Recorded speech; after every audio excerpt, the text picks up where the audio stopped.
안녕하세요. 뱀파이어로 철학하기라는 제목으로 강의를 하게 된 박이라라고 합니다. 네, 오늘은 그 첫 번째 뱀파이어, 그 신화적 상상력이라는 제목으로 여러분과 함께 강의를 진행하도록 하겠습니다. 뱀파이어라는 이름을 들어보시지 않으신 분들은 없으실 거라고 생각해요. 사실 현재 사랑을 굉장히 많이 받고 있는 그런 캐릭터죠. 최근에는 소설에서 영화를 넘어서 웹툰이나 웹소설에서도 되게 많이 이 캐릭터들을 만나볼 수 있는데요. 이렇게 뱀파이어가 많은 사람들에게 사랑을 받고 있는 그 이유는 무엇일까요? 저는 이 뱀파이어로 철학하기를 통해서 여러분에게 친숙한 그리고 대중적인 이 뱀파이어를 왜 사람들이 이렇게 열광하는지, 그리고 그 뱀파이어의 이야기를 통해서 우리가 무엇을 얻고 또 배우고 생각할 수 있는지, 그런 것들을 다각도로 보고자 합니다. 네, 제가 여러 가지 좀 포스터를 모아봤습니다. 먼저 트와일라이트 여러분 눈에 딱 보이실 텐데요. 저 역시 트와일라이트를 보고 뱀파이어물에 쏙 빠졌던 사람입니다. 원래 호러물 이런 거 저 무서워가지고 안 봤던 사람이거든요. 근데 트와일라이트 보고 제가 소녀 감성으로 돌아가가지고 네, 그 뒤로부터 이제 뱀파이어물을 굉장히 많이 보기 시작했습니다. 이런 로맨스의 주인공뿐만 아니라 액션물에서도 굉장히 많이 뱀파이어들이 등장을 하기 시작했죠. 그리고 이 웹툰 뭐 오렌지 머멀라이드, 그리고 뱀파이어 도서관 같은 웹툰에서도 볼 수 있고, 마마 돈 크라이나 뱀파이어 아더 같은 뮤지컬로도 굉장히 많은 사랑을 받았습니다. 마마 돈 크라이는 아마 초연이 2010년도부터 시작해서요, 2년, 1년 단위로 계속해서 제작이 새로 되고, 또 여러분이 좋아하시는 많은 아이돌 가수들이 이제 주인공을 맡으면서 어떤 치명적인 매력을 막 발산하는 그런 계기가 되기도 했습니다. 이렇게 대중적인 뱀파이어는 사실 그 역사가 굉장히 오래됐어요. 그래서 그 뱀파이어가 탄생하게 된 그 배경과 역사를 먼저 좀 들여다보도록 하겠습니다.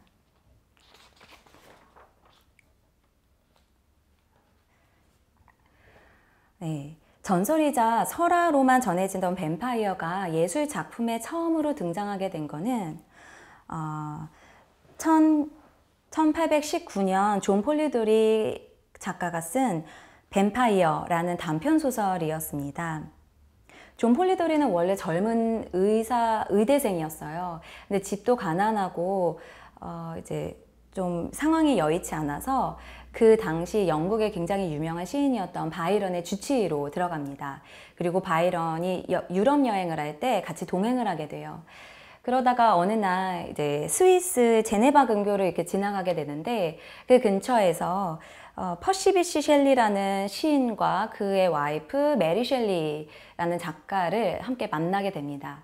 그래서 폭풍화가 굉장히 많이 몰아치는 날, 독일의 괴담에 대해서 우리 같이 이야기를 해보자, 이런 무서운 이야기, 한마디로 그러한 이야기들을 하다가 누군가 이제 제안을 했다고 합니다. 우리 진짜 무서운 이야기를 하나씩 지어서 소설로 발표하자, 오늘 이렇게 얘기했던 것처럼. 그리고 나서 이제 이 그룹이 헤어지죠. 그렇게 유럽 여행에서 돌아오고 나서는 바이런이 성격이 굉장히 괴팍하다고 좀 유명했거든요. 이 주치였던 존 폴리도리를 바로 해고시킵니다. 해고를 당한 존 폴리도리는 그 길로 다시 대학에 가서 공부를 하지 않고, 그날 있었던 자기가 상상했던 그런 이야기들을 소설로 써서 1년 뒤에 발표를 합니다. 그게 바로 첫 번째 단편소설, 네, 뱀파이어입니다.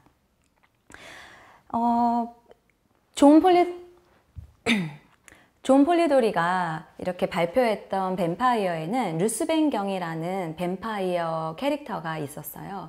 근데 이전에 전설이나 신화에서 등장했던 뱀파이어들은 굉장히 동물적이고 혐오적인 외형을 가졌다고 듣고, 그리고 굉장히 무서워서 사람들이 옆에 가지도 못하는, 그래서 십자가 목걸이를 언제나 하고 있거나 이렇게 마늘 같은 거를 들고 주스를 하는 어떤 그러한 괴담 형식으로 전해졌는데, 존 폴리도리가 만든 이 뱀파이어는 굉장히 매력적인 외모를 가지고 있었고, 신사다운 면모를 가지고 있었던 루스벤 경의 모습을 띠고 있습니다.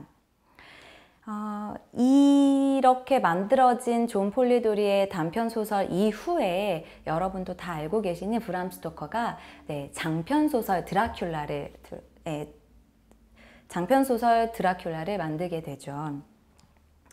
그래서 장편소설 드라큘라는 영국의 굉장히 유명한 고전으로 이제 꼽히게 되고요. 그래서 여러분들이 지금 이제 소설책을 접하셔도 굉장히 재미있게 읽힐 만한 작품입니다. 그 이후에 수많은 소설들이 등장을 하게 됩니다. 물론 존 폴리도리와 이런 브람 스토커가 아주 재미있는 뱀파이어 작품들을 만들었지만 이들의 머릿속에서 단번에 생겨난 캐릭터가 아닙니다.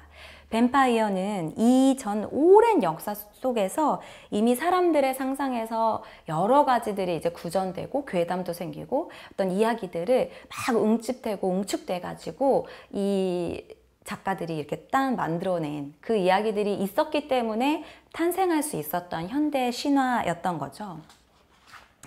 그래서 이제 뱀파이어 캐릭터가 만들어지게 된 배경으로서 그 신화들 몇 가지를 좀 살펴보고자 합니다.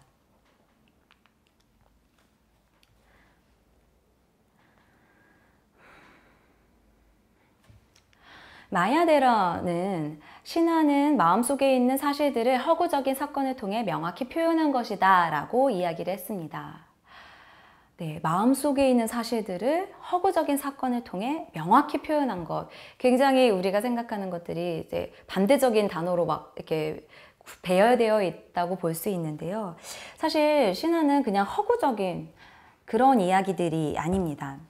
신을 공유한 사회, 또는 지켜야 되는 가치나 신념 혹은 두려워해야 하는 어떤 대상을 같이 공유한 공동체가 이것들을 통해서 함께 결속을 다지게 되는 거죠. 그래서 함께 물리쳐야 되는 적도 있고 우리가 함께 의식을 같이 하면서 어떤 지향하는 바나 목표 같은 게 더욱더 뚜렷해지고 이 공동체가 훨씬 더 굳건해지고 오래 지속이 가능한 어떤 그러한 관계들을 쌓게 되는 게 바로 이 신화의 기능이자 목적이었다고 할 수 있는데요.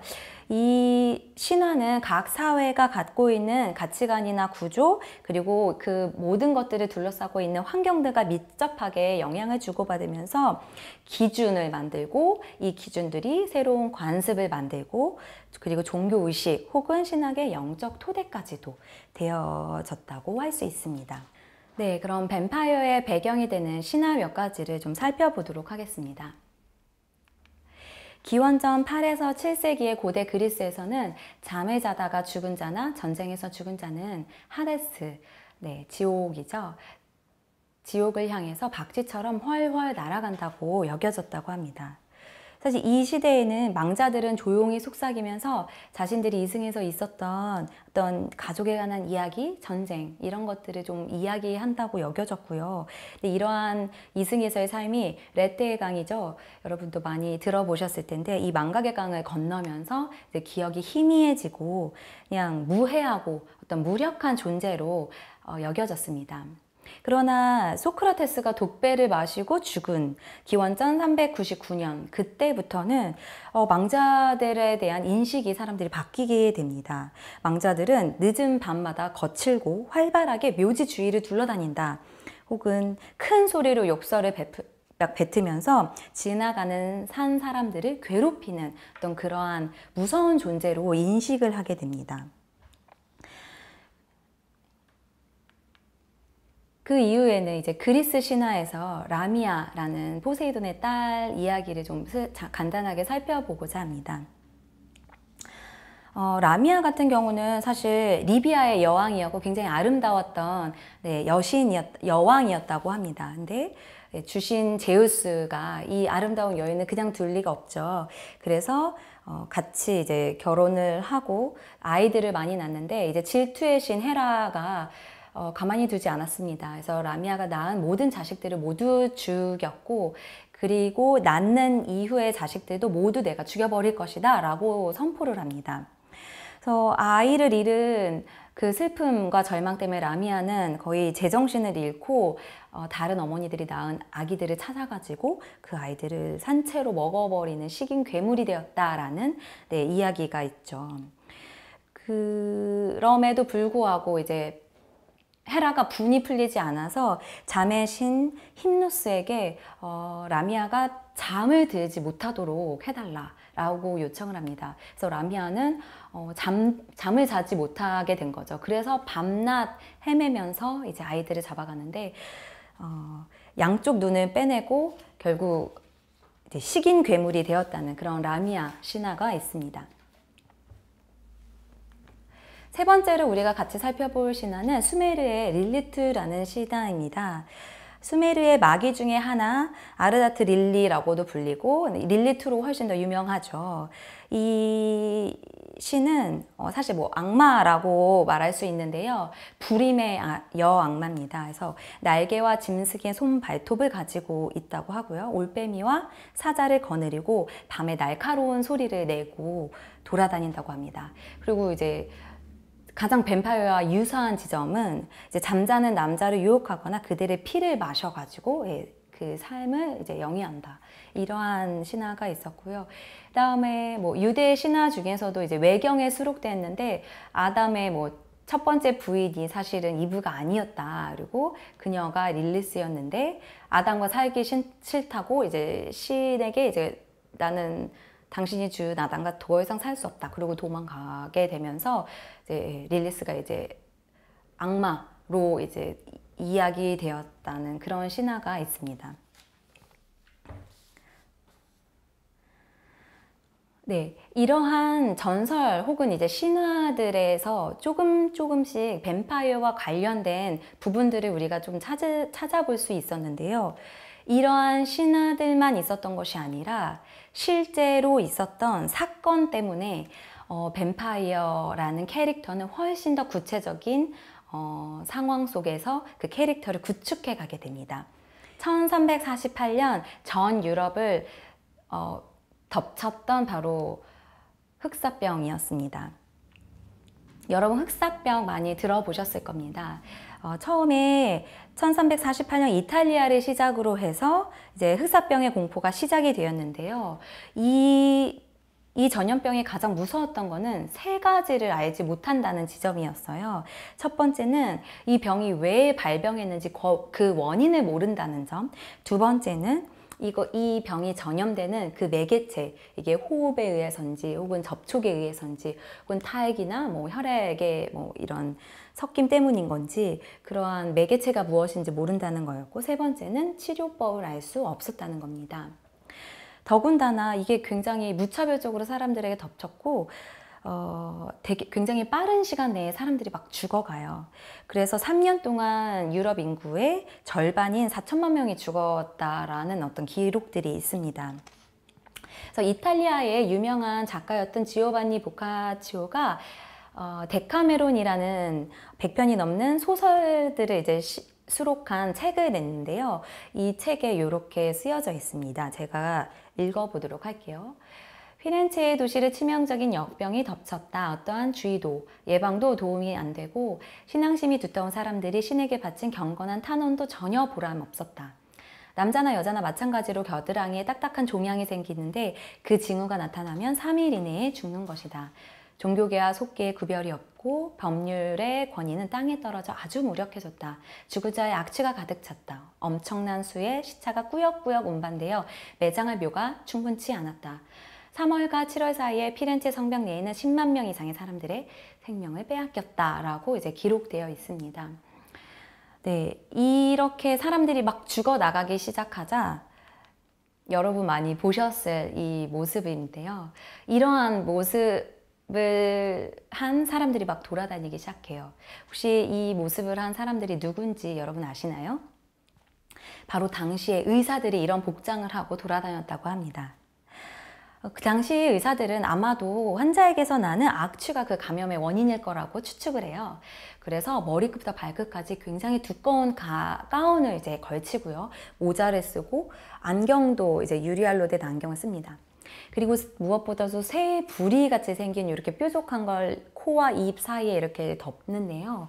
그 이유가 뭐냐면 이렇게 부리처럼 생겼으니까 요 끝에 공간이 좀 남잖아요. 그곳에 각종 향신료와 그리고 약재를 넣어놓는 거예요. 그래서 어떤 병균이 들어왔을 때 이걸 거쳐서 들어가면 나한테 좀 더 괜찮을 거다. 내 건강에 좀 더 해가 덜 끼칠 거다라는 어떤 추측을 해가지고 이런 복장을 하고 돌아다녔다고 합니다. 그러나 이런 복장에도 불구하고 많은 사람들이 계속해서 죽어가니까 사람들은 너무나 많이 공포에 떨기 시작합니다. 그래서 환자들이 연민의 대상이 아니라 공포와 증오의 대상으로 바뀌죠. 그래서 막 죽지도 않은 사람들을 막 산채로 막 갖다 내보내고, 환자가 생긴 집이 있다면 가족들이 아예 나오지 못하게 밖에서 문을 막 걸어 잠가 버립니다.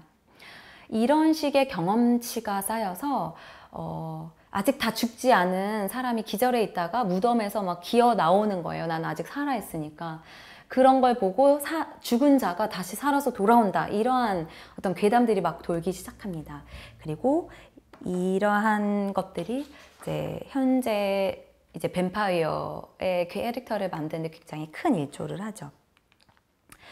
그래서 이 당시에 이제 죽음의 춤이라는 제목의 이제 그림들이 굉장히 많이 성행을 했고요. 이제 보시면은 이제 해골 그림을 한 것들이 이제 죽음을 상징하는, 죽음을 은유하고 있고, 이러한 해골들이 남녀노소 그리고 직업의 귀천, 신분의 귀천 상관없이 모두에게 찾아와서 즐겁게 웃으면서 막 익살스러운 표정을 짓고 있습니다. 그에 반해 이제 사람들은 무덤에 끌려갈 거, 이제 곧 내가 죽는다는 것을 알고 표정이 좋지 않죠. 이런 죽음의 춤 이후로 죽음의 승리라는 어떤 그림들이 이제 또 등장을 하게 되는데요. 피터 브리겔이 그린 이 그림은 이제 해골로 묘사된 죽음들이 막 온 지역을 다 감싸는 그런 모습을 볼 수 있습니다. 그래서 어떤 생존자도 남김없이 세상을 휩쓸어 버리는 종말적인 광경들을 우리가 볼 수 있는 거죠. 아르놀트 베클린이 그린 이제 페스트라는 거는 사실 훨씬 페스트 이후에 그려지긴 했는데요. 이 화가가 12명의 자녀를 낳는데 그 중에 6명이 전염병으로 사망을 해요.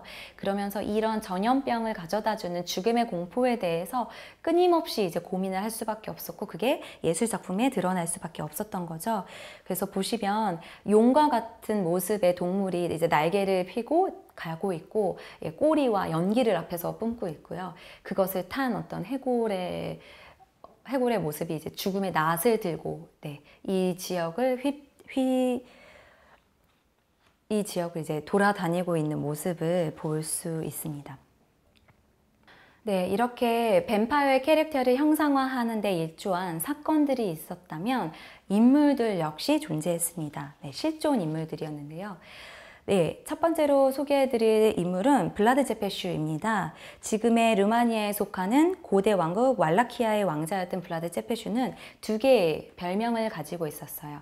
첫 번째는 이 제페슈라는 뜻이 말뚝을 박는 자라는 뜻으로 통용이 되는데, 실제로 말뚝을 박는 어떤 행위들을 많이 했다고 하고요. 두 번째 별명은 드러큘레아, 다시 말해서 악마 또는 용의 아들이다 라는 어떤 별명을 가지고 있었습니다. 그 이유는 그가 그만큼 용맹하게 이제 적군에 맞서서 싸웠던 장군이었다는 뜻도 가지고 그만큼 용맹한 장군이었다는 것을 의미하기도 하는데요. 트루트 제국의 침입에 맞서서 용감히 싸웠던 민족 영웅이기도 했죠. 그러나 그 반대측, 즉 투르크 제국에서 입장에서 봤을 때는 좀 너무나 잔혹하고 잔인한 그러한 인물이었던 거예요. 그래서 옆에 여러분 파나 그림을 보시면 아시겠지만 이 블라드 제페슈가 산 어떤 포로들을 꼬챙이로 찔러가지고 피가 흘리고 이제 죽어가는 그런 모습 사이에서 이제 식사를 하고 있다. 이 정도로 블라드 제페슈는 좀 무섭고 이제 흡혈귀와 뗄 수 없는 어떤 전설 속의 어떤 인물로 이제 묘사가 되기 시작합니다. 그래서 여기서 이제 뱀파이어를 죽일 때 심장에 말뚝을 박는다. 어떤 이런 것들이 이러한 일화 속에서 이제 담겨지게 된 것이죠. 네, 두 번째로 소개해드릴 인물은요, 에리자베트 바토리라는 여백작입니다. 이 여백작도 루마니아의 서북부 고원 지방에 있던 어떤 유명한 가문의 명문가의 딸로 태어났습니다. 바토르가는 막대한 재산과 영지를 계속해서 유지하기 위해서 근친 결혼을 많이 해서 좀 여러 가지 정신 이상자들이 있었다는 설이 있는데요. 바토리는 굉장히 용맹한 백작과 결혼을 하게 돼요. 근데 백작이 계속해서 전쟁에 나가게 되고 되게 무료한 삶을 살다가 바토리가 마법 공부를 시작하게 됩니다. 그러다가 이제 하녀가 어느 날은 머리를 빗겨주다가 실수를 해서 이제 바토리 머리가 굉장히 좀 심하게 당겨졌었나 봐요. 그러자 바토리가 그 하녀의 뺨을 딱 때리는데 이제 손톱이 이제 날카로워서 그 하녀에게 상체기가 나고 피가 이제 바토리의 손등에 떨어졌다고 해요. 근데 그때 그 순간 그 피가 닿은 부분에 피가 닿은 피부에 손이 굉장히 이제 탱탱하게 살이 차오른다는 느낌을 받았고 젊어지고 싶고 예뻐지고 싶다는 그 욕망을 갖고 있었던 바토리는 그 뒤부터 젊은 여성들의 피가 젊음을 되찾는 비밀이라고 생각을 하게 됩니다. 그래서 그 주변의 많은 농부들의 딸을 유괴해서 고문하고 피로 목욕을 했다는 등 이러한 이야기들이 실제로 있었다고 기록에 남겨 있습니다. 그래서 이 여백작이 살고 있던 그 지방에 실제로 그 근처에 612명이라는 그러한 여성들이 이제 사라졌거나 이제 죽은 시체로 발견됐다 이러한 것들이 있어가지고 네, 처형되죠, 마지막은. 근데 이러한 여백작이 이제 여성들의 피를 가지고 젊음을 계속해서 유지하려고 했다라는 이러한 설정들이 이제 오늘날의 뱀파이어를 만드는데 또 일조를 하게 됐다고 할 수 있습니다. 네, 지금까지 뱀파이어가 만들어지게 되는 여러 가지 신화와 또 사건 그리고 인물들을 좀 살펴보았습니다. 근데 이러한 것들이 다 버무려져 가지고 뱀파이어라는 캐릭터가 만들어졌는데요. 인간의 가장 깊은 곳에는 죽음, 두려움, 그리고 악이라는 토대가 있었기 때문에 이러한 형상들이 뱀파이어로서 이렇게 만들어졌다고 얘기를 할 수 있을 것 같아요. 대중예술을 포함한 대부분의 예술작품은 사회적 배경을 토대로 상징과 은유를 표현하고 있습니다. 그랬을 때 뱀파이어가 등장하는 작품은 공동체가 생각하는 죽음이나 두려움, 악 이런 것들이 적용되어서 나타났다고 할 수 있는 거죠. 다시 말하면 내면적 공포를 외면화시켰던 것이 바로 뱀파이어가 현대 신화로서 이렇게 많이 퍼질 수 있었던 그러한 요인이었지 않나 싶습니다. 네. 이것으로써 이제 1강 강의를 마치고요. 2강으로 넘어가서 더 좀 재미있는 이야기들을 해보도록 하겠습니다. 들어주셔서 감사합니다.